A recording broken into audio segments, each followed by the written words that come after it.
Oh, what a cool opportunity. I have Stacy McCarthy here. Stacy, how are you doing today? Well, I'm in San Diego and live in San Diego, so that should just answer that question. Yeah, all right. Podcast over. Thank you. No. That's all I needed to know. You're in a That's all good, you need. you're feeling good. Yeah, good point. I love San Diego. Where are you from originally? So this is funny. You're in Florida. I'm now in California, but I grew up in Florida in a Oh, beautiful historic place called St. Augustine, oh, right up the A1A from you. yeah. And I went to school in Colorado, actually on a swimming scholarship. And our swim team would come and train the month of January in California in this beautiful place called La Jolla. We train up at University of San Diego. And I remember driving here, this was way back in the 80s, and getting out of our little van and smelling the ocean air and looking at the mountains. I'm like, have I come to paradise? And I told myself, that was my freshman year, I told myself when I graduate, this is where I'm moving. I don't Mm. care what I do. I am living here. This is paradise. And that's what I did right when I graduated. Amazing. And so then what year is this that you planted yourself in San Diego County? Well, I'm going to age myself a little bit. I'm nearing 60, and by saying I'm nearing 60, I'm 62. Okay, So good one, good one. All right. yeah, yeah. And so this was in 1984 is when I moved to San Diego. And Yeah. actually, yeah, I moved to a Del Mar. A friend of mine had a house there. And so I've kind of lived this coastal North County, San Diego area the whole time. And that's been, gosh, how many years? We're in, 2024. So it's Yeah. been a while, 40 N- years I've been here. Nice. And you're in a town called Rancho Santa Fe currently? I am. Yeah, it's a beautiful kind of equestrian coastal area. So I'm about 4 miles from my feet in the sand, the beautiful Pacific Ocean, and yet I have some space and horses, and Oh, yeah, it's wow. sweet, sweet area. Amazing. It is beautiful there. I have an uncle that lives in Rancho Santa Fe. It's a Very, nice spot. it is. That's cool. And so where did yoga come into the journey? Where did you start? Can you remember your first moment Yes. that you would call it yoga, that you Yeah. were aware that you were practicing yoga? Yeah, yeah, I can. So my very first time, I was actually kind of the manager of, actually at the time, it was the world's largest holistic health center. This place called the Center for Total Health. And a friend of mine, he decided that he was getting into yoga, and he said, I want to teach a class. So I let him come into our health center there. And he didn't really know what he was doing, but he's like, all of a sudden we're sitting there. He's like, put your hip foot behind your head. He was like Gumby. He was like super flexible. And I thought halfway through it, I need to go for a run. This is not for me. I just need to go clear my head, go for a run. I'm stressed out over this yoga thing. So I really didn't do, yeah, it was not for me. My first experience was not great. And then I went on to run. I became the chief operating officer of a chain of health clubs in San Diego and Orange County. And this was in 1991, 92, and I was walking by. I was in Encinitas, which is kind of the motherland of yoga in the United States. Is where Mm. Yogananda started Self-Realization Fellowship. He's got a beautiful place there. We had the Ashtanga Center for Yoga, so there was a lot of Ashtanga yoga. And I remember walking by this yoga studio and seeing these people come out, and they had this kind of awakened calmness to them. There was something there energetically that I felt, and I thought, oh my gosh, I need to bring this into to the health clubs. This has got to be something we offer. So I went in.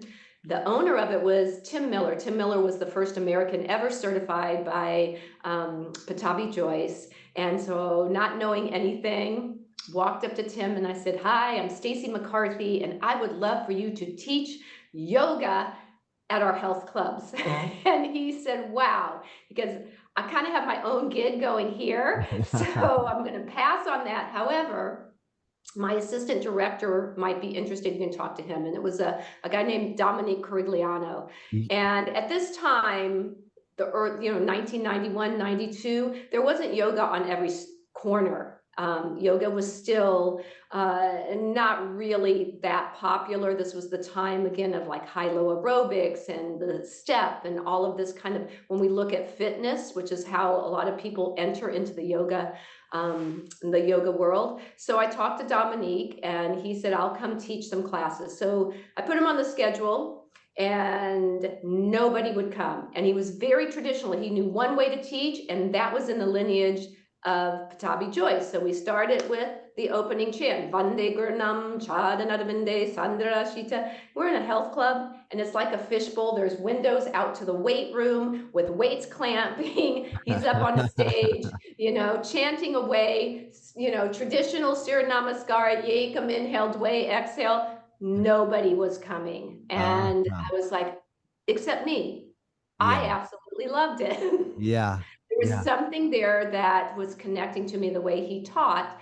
And so I was begging everyone, please come take this class. My athletic director, the CEO, the CFO, please, please come take this class. Slowly but surely, over time, the class started to grow slowly. By 1994, class was full. Were opening more clubs, I was getting more and more teachers. And at that time, in our Encinitas and Solana Beach locations, I had some of the best Ashtangis out there teaching classes for me because that's all we really knew. There was Yeah. a little bit of Iyengar on, but most of it in this area was heavy Ashtanga. So that was my roots. And it was a beautiful, beautiful way to start from my background being an athlete. It was disciplined and it was consistent and it was about practice, practice, practice. And so it was kind of the segue into my teaching as well. And so one day when Dominique said, I'm off to India to go practice with Guruji, Patabi Joyce, and you're going to teach my classes. And Mm, because I was a very loyal student, yeah. I was a very disciplined student. And I said, no, I'm not. I was still teaching some fitness because my background was in fitness, my degrees in exercise physiology and kinesiology. And I'm like, no, no, no, no, I'm not doing it. He goes, yep, you're doing it.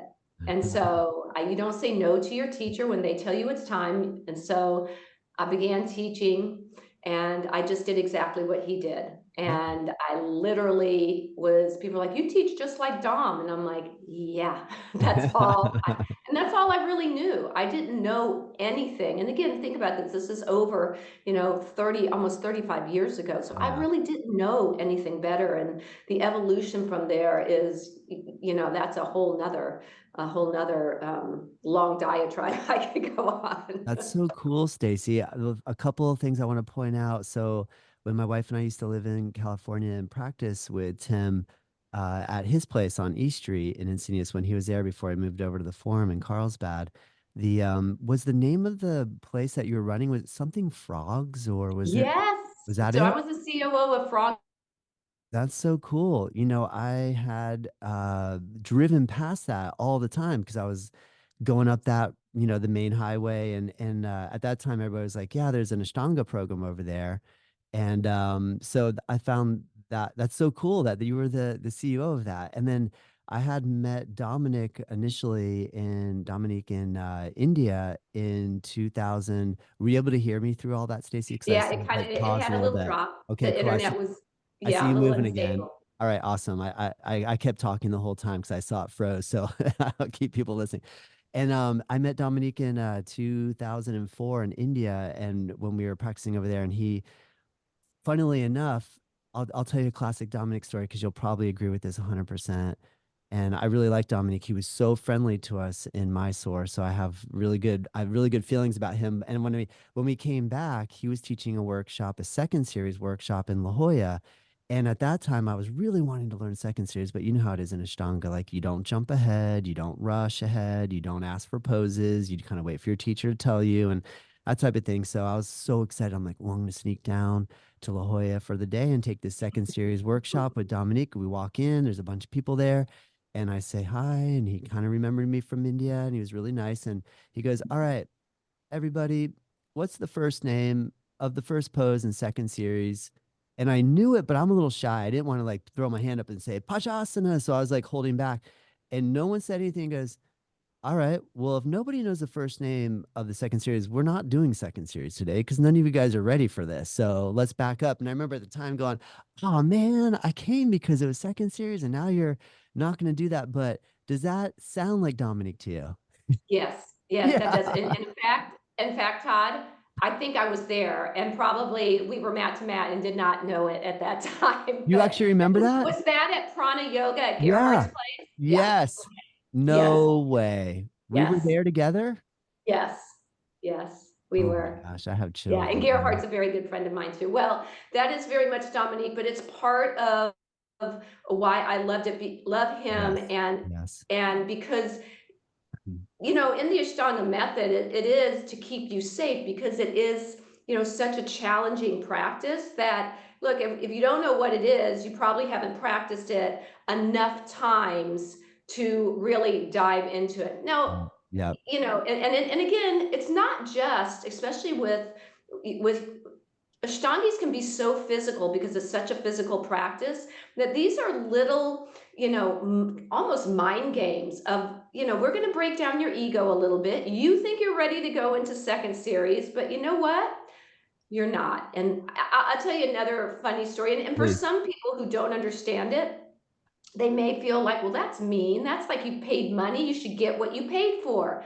Different culture, different way. I remember my daughter, who's going to be 31 this year, when she was about 8 years old. She just reminded me of this story the other day.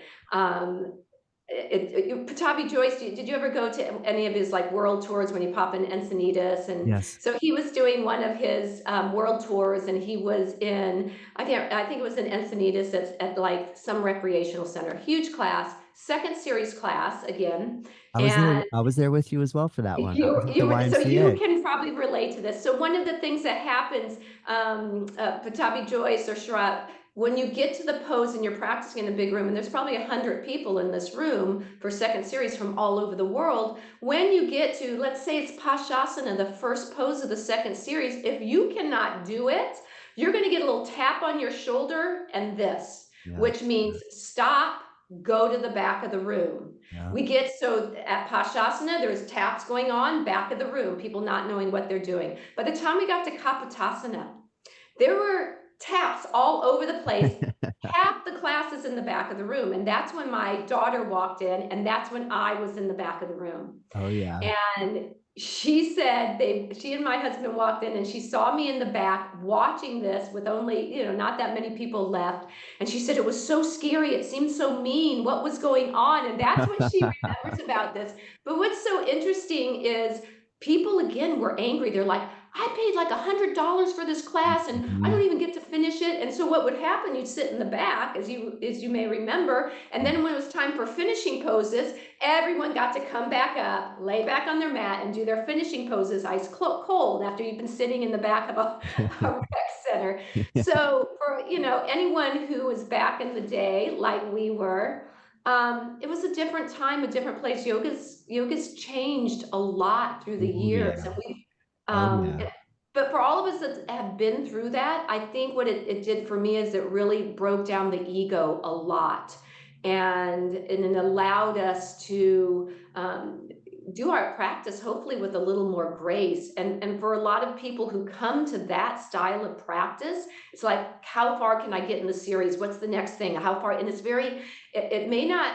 It's almost like an inner competition, and Yeah. coming from a Yeah. competitive athletic background, that's Mhm. the last thing I needed. In fact, I used to have a mantra when I first started: do not compete. Do not, in my head over and over, do not compete. Because I'd see people next to me stronger, more flexible, and I'd have to Yeah. just go into my mind to not compete. So for me, it was a really, really great for my mind to have to work through all of that conditioning of competitiveness and type A and go, go, go, and find a little more inner peace. So for me, it was a really great experience.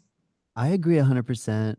I feel the same way. And the funny transition that has occurred for me, and I'd like to hear what you have to say and how it's evolved for you, is that now that I'm a little bit older and I have a couple of different parts that aren't moving as well as they used to, and different misalignments and things like that, I'm practicing in a way more chill fashion, and I've had to remove the competitiveness to the point of like I'm still going to try to do that pose, but I might lay on a wheel instead of do kapotasana and try to grab my ankles. I'm just gonna just bend where I can bend and not where it doesn't work anymore. And so I'm really thankful that I had that conditioning initially, but now if I went into it like that, I just don't think it would work for me. So how have you evolved your understanding approach and in teaching with your own kind of body experience now? Yeah.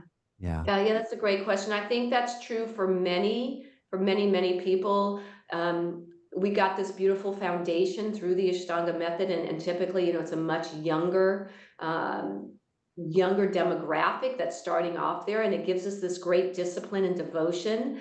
But then we have to find our way. And so for me, I did practice Ashtanga for many, many years. Actually, when Patabi Joyce passed away, I that was kind of the end of my really disciplined Ashtanga. I teach still online something called Ashtanga over 40, which has the breath, the bandhas, the basic rhythm to the practice with Mm. some caveats, taking out some of the crazy.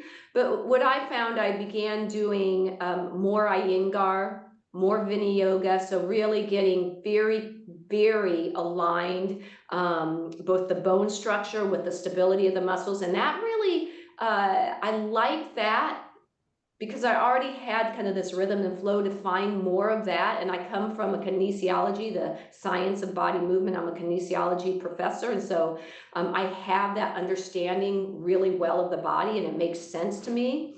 And then I studied a lot of Desikachar as well, of how do we meet students where they're at. And so, and then I brought in a little bit of Indra Devi, and these are like four of the most prominent students of the Krishnamacharya lineage. So I brought in a little bit of that femininity of Indra Devi, and that's really my style. It's a more of alignment based, um, you know, type of vinyasa that meets students where they're at. Who's here today? And what do I have to address today to meet everyone where they're at? Yes. And that's what's kept me going. I have to say, at this point, I have never felt better. My practice has never been better, and it's so much more enjoyable. And that's through, I was just explaining this to my online classes today, and that is, someone said, how did you know exactly what to hit when I told you what was bothering me today? How did you know exactly how to adapt the practice? And I said, experience, experience, experience. And yoga is one of the few things I think in our lives that hopefully will continue to honor the wisdom that comes from practicing yoga for a lifetime. And in fact, my teachers in general have always, like, I didn't start practicing with Patabi Joyce till he was in my age. My teachers were always much older because that's where all the wisdom is of going through all of these decades. You can't teach what you know at 60 when you're 40, when you're 30, because you haven't been through all of that. You Yeah. haven't had Great the point. life experience Yeah. of on your mat, in and out, and there's nothing that can replace that. Oh my gosh. Amazing. The next question I have for you, I saw that you offer teacher training down at the Soul of Yoga, or a studio called Soul of Yoga in Encinitas. Do you know Tom Kelly? So Tom is the founder. Tom and Trish Kelly are the founders. They're self-realization fellowship yogis, and they founded the Soul of Yoga, oh gosh, many, many moons ago. And and then they actually, this, it's like many yoga studios. Um, they do well for a while, and then the pandemic hit. And it was even before the pandemic that the studio actually started struggling a little bit. Tom and Trish had moved back to the south. They don't even live in Encinitas anymore. And it was bought out by a couple of yoga students, actually, two very loyal yoga students. One of them, great business background, and he's been able to turn Soul of Yoga around into really an international, amazing school, complete 2 locations. One is only for training, the Soul of Yoga Institute. So where we do all our trainings, most beautiful spot. And then a completely remodeled practice studio with multiple rooms Wow. and welcoming to many, many styles of yoga. And I finally have found a home there. I I have a huge background in the physical part of yoga, especially when it comes to exercise physiology, kinesiology, the science of movement. I've got a really deep background when it comes to personal development and the mind work, like some very, very deep. I mean, Tony Robbins, most people know who Tony Robbins is at that point, was a groomsman in my wedding, and I've known Tony since 1987, good friend so Yeah. I have a very deep mind part, but the spirituality for me was something that I was craving, and I was looking for that home. I grew up maybe like many of the listeners that, I grew up, I went to an Episcopal high school, very organized religion. It never really connected to me, but there was something that I felt that was missing. And so the soul of yoga, what I love about it is it's exactly what it is, the soul of yoga. And so it is there, you can tell the people who are coming there, they're looking for something a little deeper. Yes, I mean, I always say to my students, look, if I can't keep you safe in your body, why would you ever trust me with your mind? So Mm. first and foremost, I need to make sure my classes are safe and effective from the physiological standpoint, and then working with the mind, because if your mind, the mind becomes the body becomes the mind, and if you can't find some inner peace within the mind, then it's much more difficult to tap into that deep part of your inner self where you find lasting peace. Mm. So yoga is so vast and so deep, and we have all of these beautiful techniques to help us really find harmony physically, mentally, emotionally, and spiritually. And that is, part of the reason I love teaching and doing many of my trainings there. It doesn't mean, though, I've given up on the other places. I still teach at a club, a health club, and I'll tell you a funny story. One time I was teaching there, and someone that came down from San Francisco from a very well-known group of yoga studios there that are, kind of known for being super authentic, and it's pretty well known. A lot of, big name teachers and stuff. And he came to my class, and at the end of the class, he came up to me and he goes, "Oh my gosh, that was a phenomenal class." He goes, I just love how you blend so seamlessly, body, mind, and soul. But I have a question for you." And I said, "What?" And he goes, "Why are you teaching here? It's such a waste. Why Oh, do you teach at this place?" yeah. And Yeah. I found it, it took me back a little bit, and I'm thinking, well, Yeah. why not? Why shouldn't everyone, regardless of where you're practicing, feel the depth of yoga? Yeah. And, so for me, I don't need to keep preaching to the choir that already gets it. I want to bring more people into that depth of yoga, that it's not just a glorified Eastern calisthenics class, that there's something much deeper to it. So I truly enjoy helping to be that bridge between fitness and the depth of yoga, because honestly, most people are coming to the practice through the body. Yeah. And when your body feels good, it starts to help liberate the mind. I mean, think of asana. Asana, everyone's coming to practice for, their asana, but asana is just, it's a body awareness technique aimed at liberating the consciousness of your old ways of being, doing, and acting. So we come to it through the body, but it's for the liberation of the mind. And so I've really enjoyed being a bit of that bridge, and that much of my career has been on helping people come in and find more of that in a way that's maybe not so intimidating as mine when I first came to yoga. That's so cool, Stacy. I love that. I love that you're embracing and learning and willing to go deep, but not becoming a yoga snob, and now separating yourself from people that could really benefit from it by putting yourself into a smaller little area where then everybody's like on this super high place. And I love that. It sounds like you're, no, let me teach at the gym. Let Yeah. me go down to someone invites me to teach at a wedding party or something, and I'll bring yoga, and sure, I can do it with anybody, everybody. I can get it. That's amazing. That's a real skill.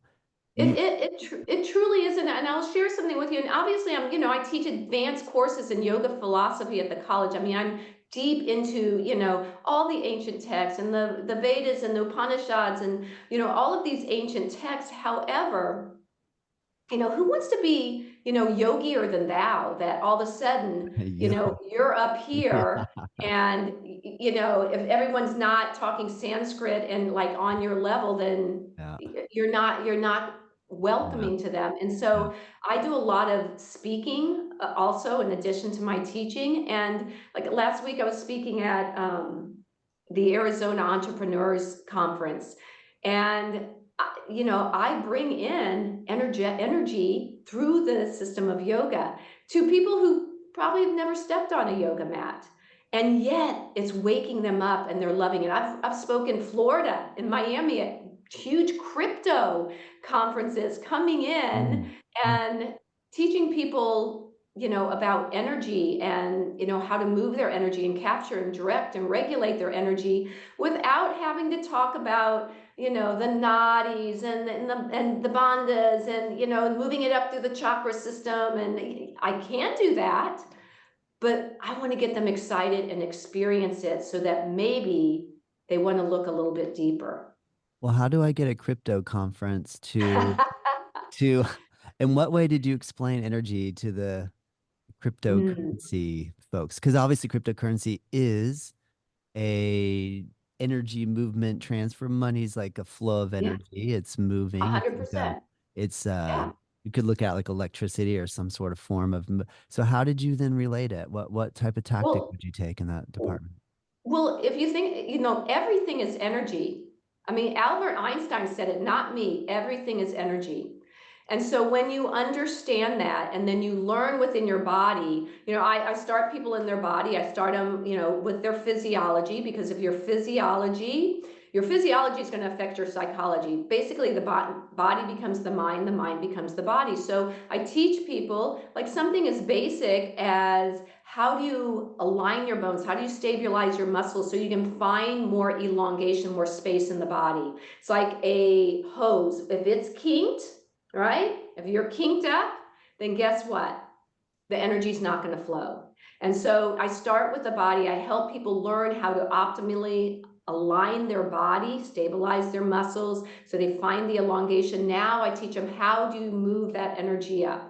How do you learn to start moving the energy? Where are your eyes? Where are your shoulders? What is your breath? So we're doing it. It's all yoga. All of this is yoga. All of it's yoga. I just explain it in a way that's super accessible, that's not trying to show off how much I know. I'm more concerned of, can I make transformation in people and make them want to learn more? And Mm. when you do that, then people will, oh, well, how can I learn more about this? I'm really fascinated, or I've heard this before and I want to go deeper. Can you show me? And that's really where my passion has been and my purpose has been, and I've been teaching for almost 40 years now, has been to help people practice yoga for a lifetime. And I don't make any promises. I'm not a teacher who goes, hey, if you practice yoga, it's going to fix your back. If you practice yoga, your migraines are gone. I don't make those promises to people. But what I do promise people is that if you practice yoga properly, you do this practice properly for a lifetime, you're going to have more health and happiness than if you don't practice yoga. It's Mm. that simple. But Yes. you got to practice it properly, because if you master it improperly, then you're just mastering something that's improper, right? Oh man. So it's So important to understand, how do you do this properly? well, great point. And the background that you had was one that no, you don't get to just jump ahead. You need to sit here for a little while, for maybe a couple years, and work on this for a little while before we're going to move you along. Fast forward to today, where no, we're not even going to make it a 5 minute video. It's got to be 60 seconds. It's you got to get your point across. It's got to be quick. You got to make it into video. And people aren't really reading the way maybe you enjoy reading. I enjoy reading. Because I have children, I have young children. So I'm just curious now that we're seeing this sort of evolution of like, let me just hurry up or I'm going to learn everything on YouTube and not take the time to learn. Are you seeing that, or do you feel, am I off? Is it that there still is a lot of learning going on? It's just that it's evolving. What do you think about the current learning models versus what the way you learned? Yeah, it's interesting. You know, we all have a way of learning, and we're all different generations. And I actually am very, very excited about how people can learn now because people have access. Mm, Because of technology, people have access for all of this information. The challenge is, and it's exciting, you can learn about anything. You can fact check anything. You can learn about anything like this. The challenge is, though, yoga, the benefits of it are through the practice. And so, even though you can learn like all of this information, you have got to practice. So it's like if you want to learn how to swim, you can watch all the YouTube videos you want. You can learn, you can read all the things on social media, but you got to get in the water and you got to practice. And it's the same thing with yoga because the teachings are embodied in us, right? It's from the inside out. yeah. So it's getting people to practice. That's the key. How do we get people to practice and stick with it? Stay with it. Because, you know, we're in a like there's always a new trend. And having been in this industry for a very long time, I have I have seen all the latest crazes and some of them worked and some of them didn't, and people are on to the next craze.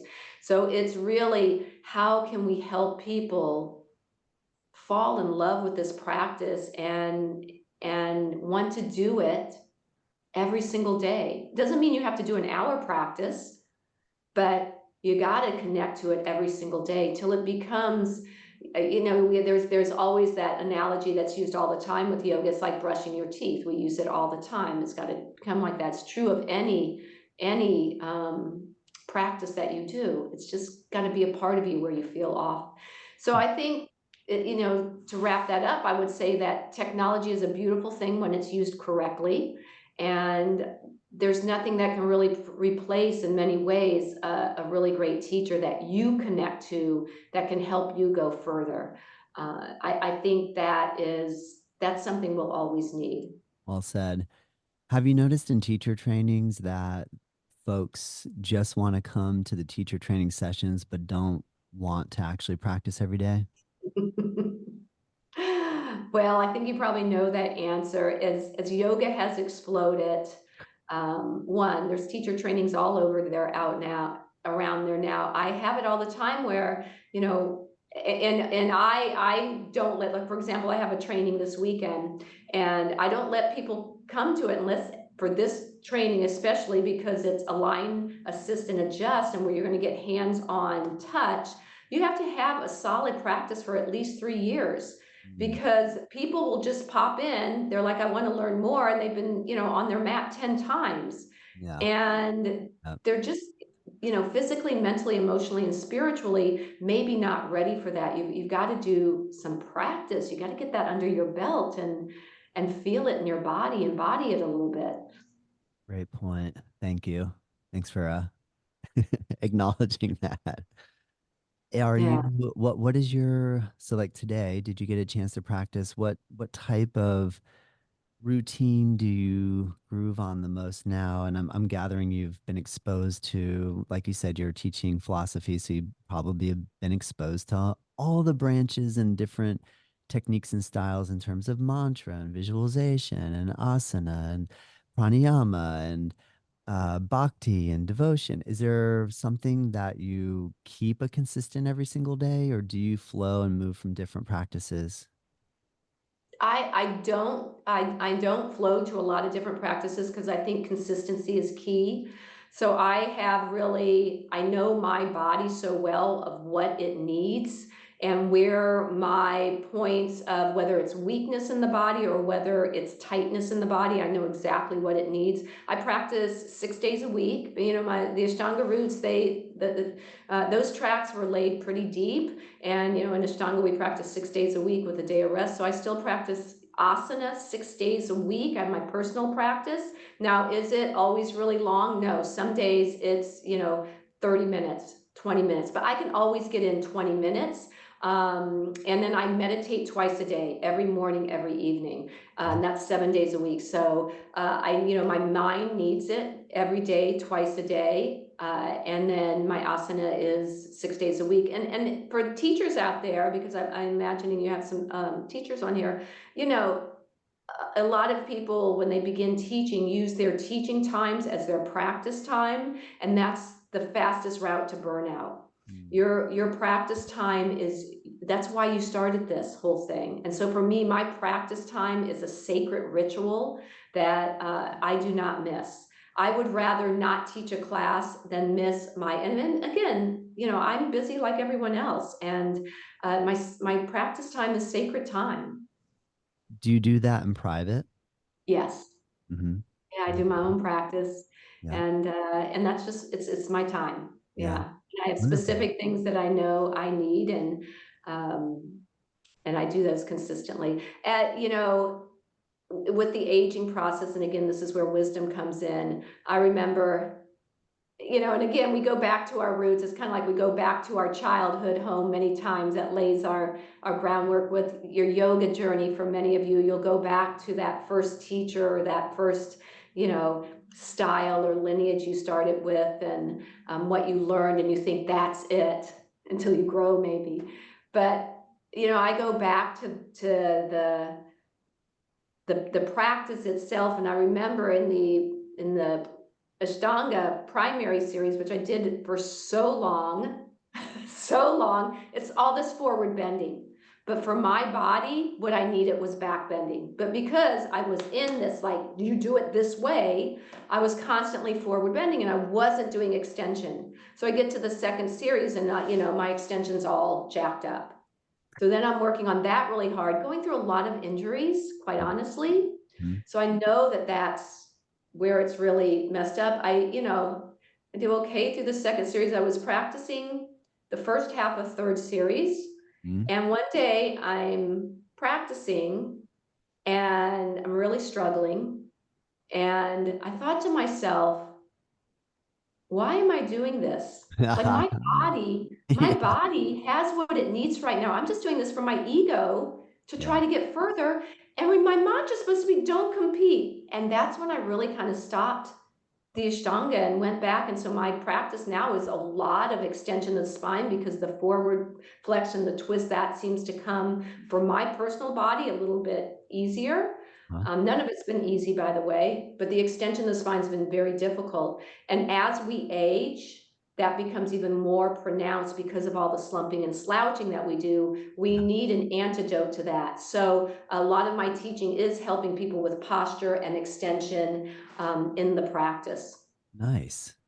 Very cool. Now, when you made mention of 2 times sit per day, morning and night, are you of Vipassana meditator in the Goenka lineage? Yes, so my meditation, so I've studied many types of meditation. So mine's pretty specific. So first, I always do a metta meditation, the loving kindness, just to kind of set my head right. Then I do Vipassana and just observe the breath, observe the thoughts. I do that, you know, the Vipassana. I really love the Vipassana meditation Yeah. because in the yoga practice itself, we can get, you know, our thoughts can get pretty crazy. You know, I can't do this, or I don't want to do this. Last thing I want to do is get on my mat. And those are very aggressive thoughts when you think about it. It's pretty aggressive on us. So the Vipassana meditation gives us a chance to sit, notice those thoughts, and I try to become, rather than making the thoughts the enemy, I try to befriend those thoughts and soften into it a little bit more, and then bring that into the practice. So I do have Vipassana, sitting with my breath. And then I end it with kind of a combination of a mantra manifestation, where my mind now is in a place, a lot of this pradapaksha bhavanam of canceling the negative thoughts and replacing them with more positive optimum thoughts, and using that time, and then just kind of being like almost an imagination stage of, what do I want to create? I mean, I believe we're all creators. And what do I want to create in this life? What do I want to use all of this energy that I have now captured? Where do I want to direct that energy? And so I use that final parts of my meditation. And a lot of people call it visualization. I call it more imagination, like imagining what exactly do I want to create in this world. Because when you think about it, when we're capturing all this prana, all this chi, all this life force energy, we're capturing it so that we can go out in the world and use our unique talents at their highest purpose. And that's truly self actualization. When we take our unique talents and we use them out in the world to make the world better, now we're self-actualizing. So I do that part to, really raise up my own self-actualization so that, I can be of more service in the world. Amazing. Well said. Do you, with the with Yogananda or the Self Realization Fellowship Institute there in Encinitas, and you're close to that. You've been around it for many, many, many years. Uh-oh, I lost you. All right. Well, Stacy's internet must have crashed. So I'm gonna keep chatting and wait for Stacy to come back on and see if I can keep the ball rolling here. So where I was going to go, and probably I'm going to have to repeat, is yay, she's back. And so, can you hear me, Stacy? Okay. Sorry about that. Oh, don't worry. I kept the ball rolling, and I'm going to keep it rolling. I'm going to roll it back over into your court. You've been in the around the SRF or the Self Realization Fellowship for a long time. Had that or access or exposure. Is that something that you've delved into? Is the teachings of Yogananda, or is that there's so much, right? There's so many angles we can go. Like you mentioned that it seems like you gravitate a little bit more toward perhaps Buddha teachings of Vipassana as You opposed know, to SRF. I'm this, curious where you lay. Yeah, I'm pretty fluid, to tell you the truth. I take teachings from a lot of different areas in my spirituality, and I think my biggest teaching is really just this connection of the inner self, believing in something bigger than ourselves, and you can call it what you like. There's many personifications that people use, but something bigger than yourself.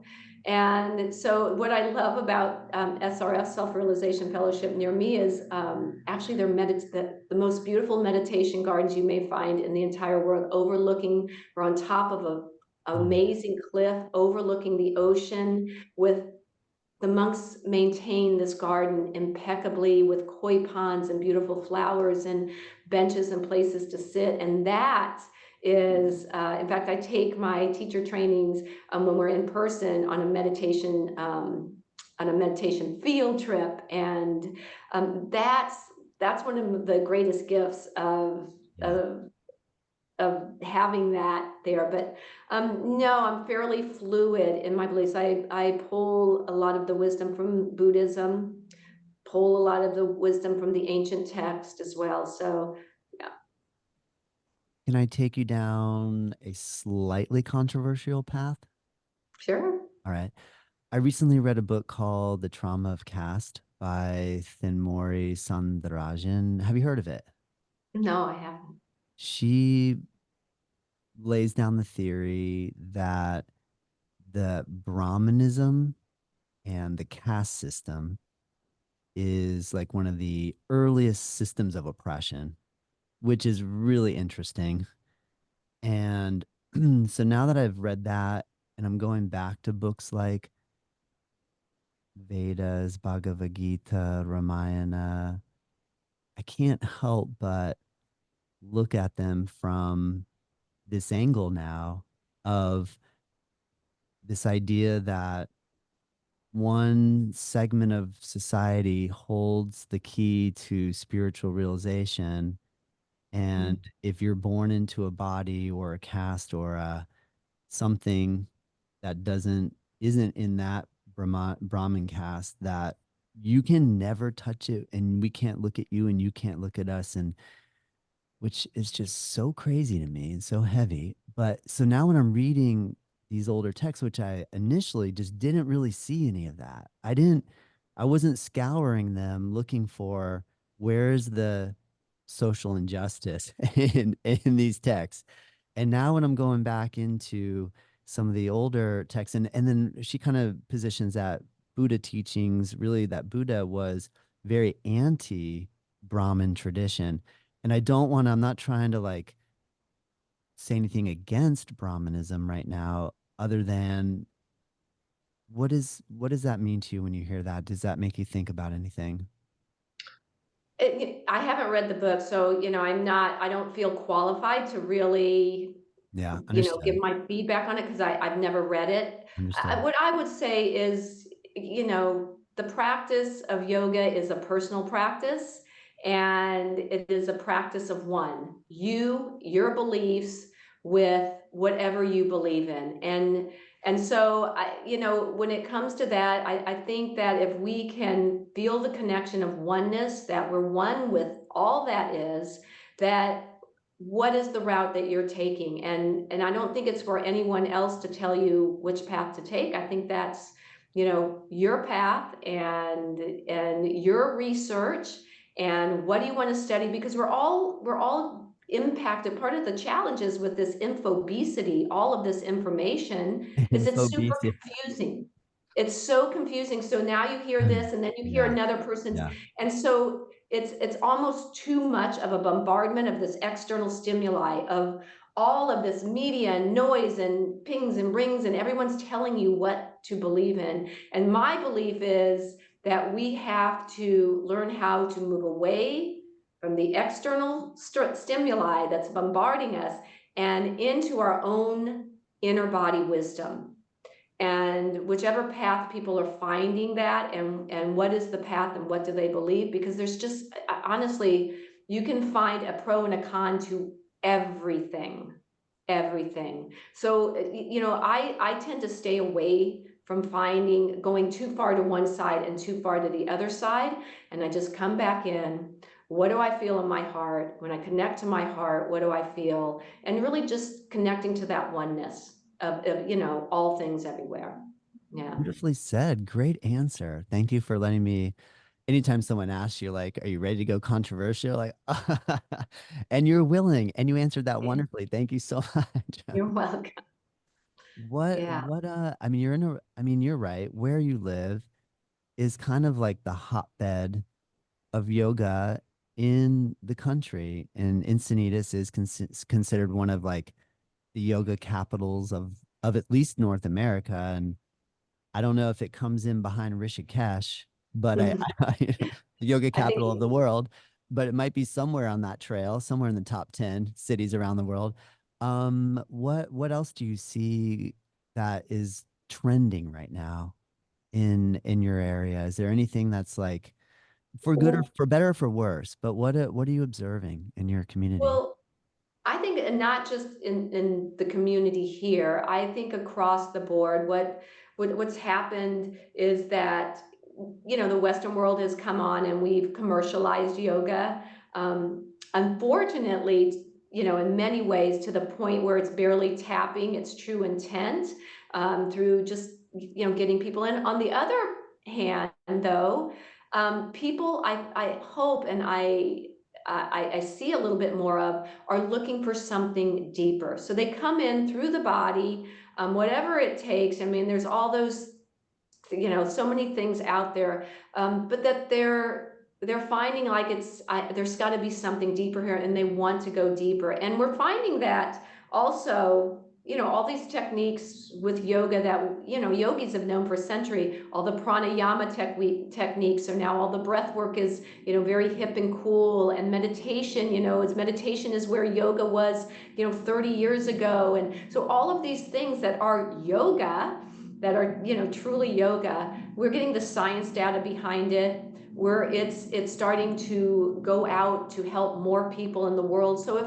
the worst thing that happens, if that yoga is getting spread to this very thin layer of its real intent, hopefully it's going to come back. It's going to come back in, and people are going to dig deeper and deeper. And the fact that people are stopping, pausing, using words like mindfulness and breathing, taking deep breaths, and children are doing it, that's a beautiful place for us to be. It really is. And we're always going to have this ebb and flow. And the more people that we can bring in and learn more, the better the world's going to be. The more people practicing yoga, the better the world's going to be I at some agree. level, I of agree. practice. Yes. You're busy. You're teaching. How many classes a week do you teach? If you add up, like, say, teacher training So sessions that you're I, going to be doing this weekend, and you're doing online teaching as well, correct? Are you're yeah, teaching, so I right? have a, thank you. I have a very, one of the things that's helped me really thrive and sustain in this work that I do is that it is very diverse. So my schedule is consistent yet diverse. So I teach in all the different venues, outdoors, very large classes outdoors, 70 people or so a couple times a week. Indoors, smaller classes. When I say smaller, 20, 30 people, where I'm both online and in person. And then I have straight online with Zoom. So I'm just straight online. And then during the week, I'm teaching teacher trainings, both at the college level and then also in traditional studios.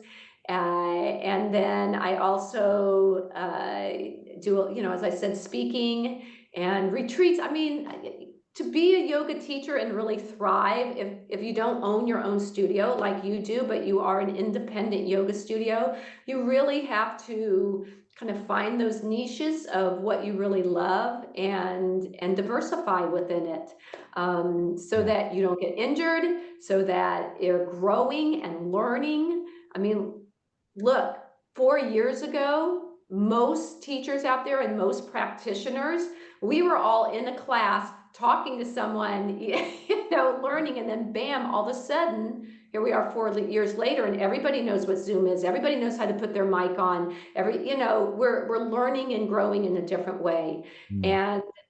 And I try to be as adaptable as possible to all the different growth. And we're going to have a whole nother growth. I mean, AI is going to blast us into a whole new world. And Yes. are you going to be ready to grow with that and to adapt to it and to be able to share your gifts again in a new way? Unfortunately, I see so many wonderful teachers with so much knowledge and so much to share that the pandemic hit, or even before that with social media's explosion. They went to the graveyard of Ashtangis to Kauai, and and there's like no more teaching. They went up to the hills of Santa Cruz, no more teaching, just doing their practice. And to me, can we adapt and grow so all of this wisdom continues to the next generation, and we don't lose all of this that we've worked so hard through all these years to spread and have more people getting more joy in their life. I agree. I love your positivity. And you obviously have embraced technology so that you're not, I maybe at one point, I think we all were a little scared. Like, could I do this? This seems so hard. And would I be able to do it? Techie people seem to be able to do it. I'm not techie. Would I be able to catch up? And you've been able to do that. And it sounds like you're having fun with it. Are you having fun with it? I have had, look, the reality is yoga supposed to be fun? If we're, out sharing our gifts, we're building our careers. Is it always supposed to be fun? No, it's not always fun. However, you can always have the right mind with whatever's going on. So like with the technology, look, I'm not super techie. However, I had to learn it. And were those places of being completely frustrated with it, where you're trying to start a class, or I'm, in Asia presenting something, and it's like, it's 11 at night here, I'm trying to get on Zoom. I don't even know how to use it when the pandemic first started, because the conference now isn't live. All of those things, look, frustration. The one thing I learned is frustration in asana, right? This is why asana is so important. We're totally frustrated in the asana. Why doesn't my hand touch the ground? Why doesn't this happen? And frustration is that combination of three emotions. embarrassment, disappointment, and anger. It's not a place you want to stay in your mind. And what I love about Yoga Sutras and much of the yoga wisdom is there's these beautiful gems. And I just said, like the Pradapaksha Bhavanam, cancel that thought. Cancel that thought. It's not a place you want to rest in your mind, and replace it. Replace it with something more powerful, more optimum. And when you notice, okay, I got this crazy, frustrated thought in my head, I'm getting angry, disappointed, and embarrassed that I can't do this. Can you cancel it? Can you bring in something better Mm, and go from that place? And so then it's like, okay, I'm completely frustrated. But you know what's fascinating? It's so fascinating that I'm learning this new skill, that I'm growing. This is so amazing. And so mhm, we shift our thought. And mm, so we have the power. We have the power to change. And you're under no obligation to be the same person right now that you were 5 minutes ago. mm. You have the power to change it, and it's all up here. And that's what yoga teaches us. Oh, yeah. That's why we've got to practice for a lifetime, because this is always evolving. And Yes. so I feel very fortunate to have worked hard and been adaptable and gone through all those ebbs and flows of yoga throughout the years. And I'm hoping, there may be a lot of miles on this body, but there's also miles of smiles. And I'm hoping that the next 30 years that people still want to highlight my work, and that I'm still able to do this and share yoga. That is awesome, Stacy. I love it. So I heard recently somebody say that routine, excuse me, routine is essential. So, but then we can, and this is basically what you were just saying. You get on a routine where you have, say, I teach these outdoor classes per week. I have this couple Zoom sessions per week. And so you got a good little workflow going where you can maintain it all.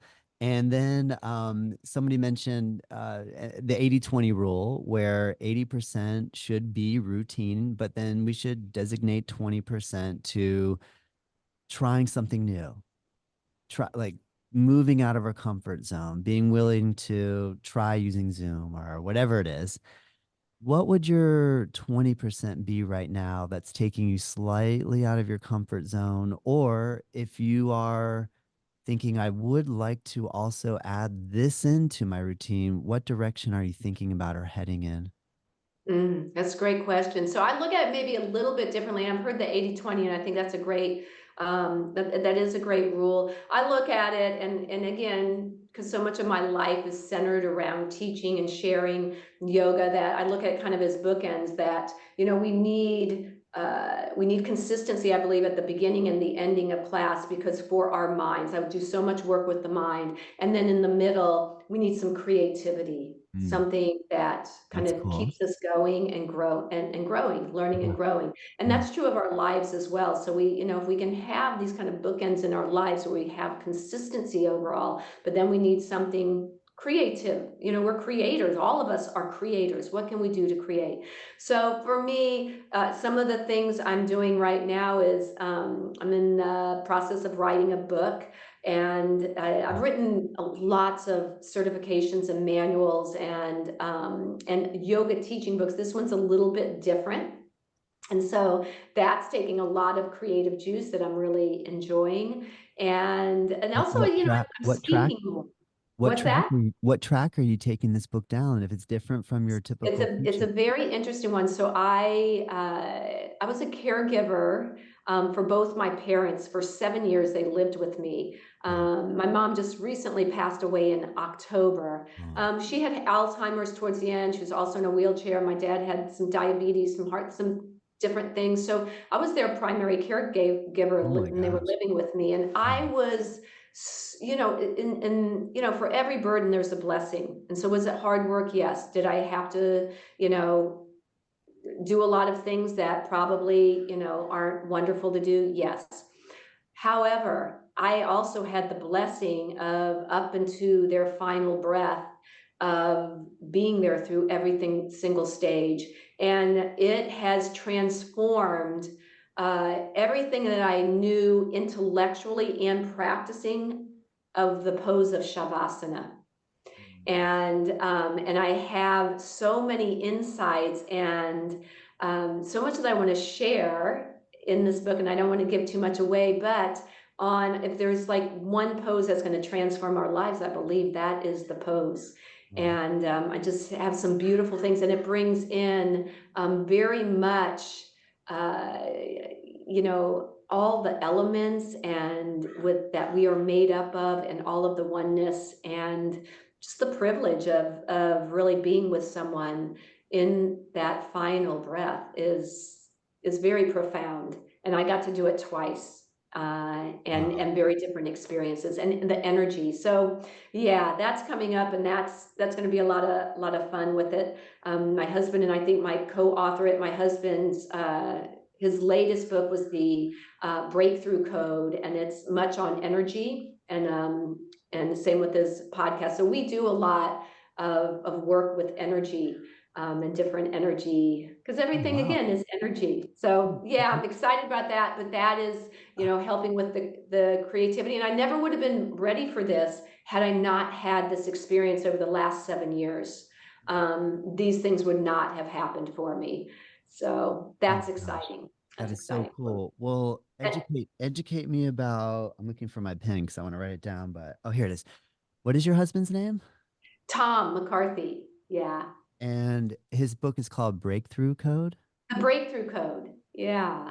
So he's and so like an energy worker or He's, believe it or not, he's an author and speaker and trainer. He does a lot on speaking and stuff. But this is he also has a pretty fascinating story. And this is it's a very interesting story. It's a parable, and so yeah, it's on, like, you know it's moving energy, but it's very different. It's a story of really learning how to. He's got three like big ideas in it that I'll let him share. But oh, cool. it's a story of a guy who's having a very rough time and how he is kind of managing his way through life, and it's very fascinating. Yeah, Oh my gosh, that's so cool. I didn't know that. I didn't know anything about your other half. So I'm yeah, excited to hear.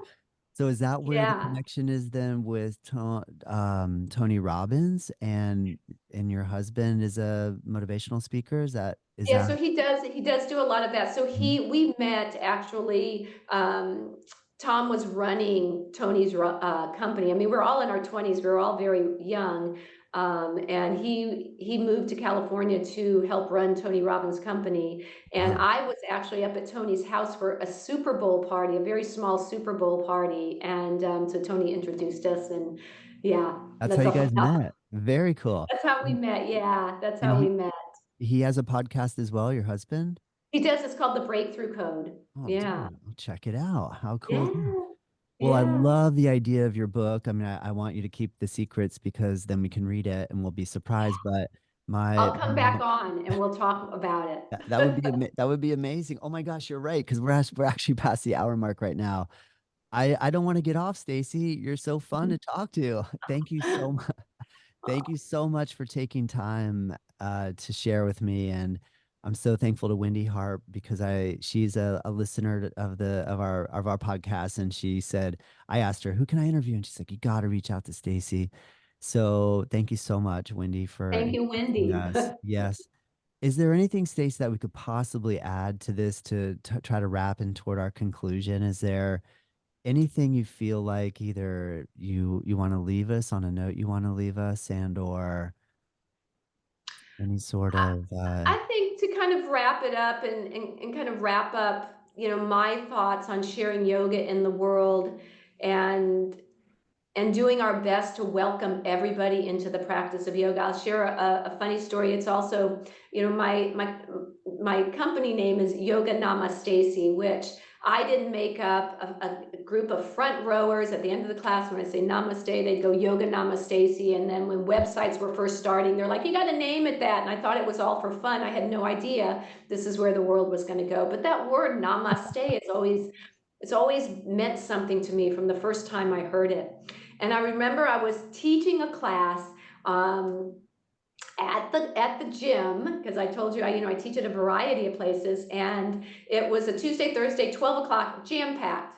And I had one lady who was always got there early. She had her same spot, back right corner, wall on one side, wall in the back. In fact, if she came and someone had her spot, she would ask them to move because that was her spot. Talk about, not practicing aparigraha, non-attachment. She was very attached to that spot. Anyway, one day she came, class is packed. There is no space between the mats. She couldn't go back there and ask anyone to move, no space. She's standing at the door. I'm ready to start. And I used to teach on a stage in the front of the room.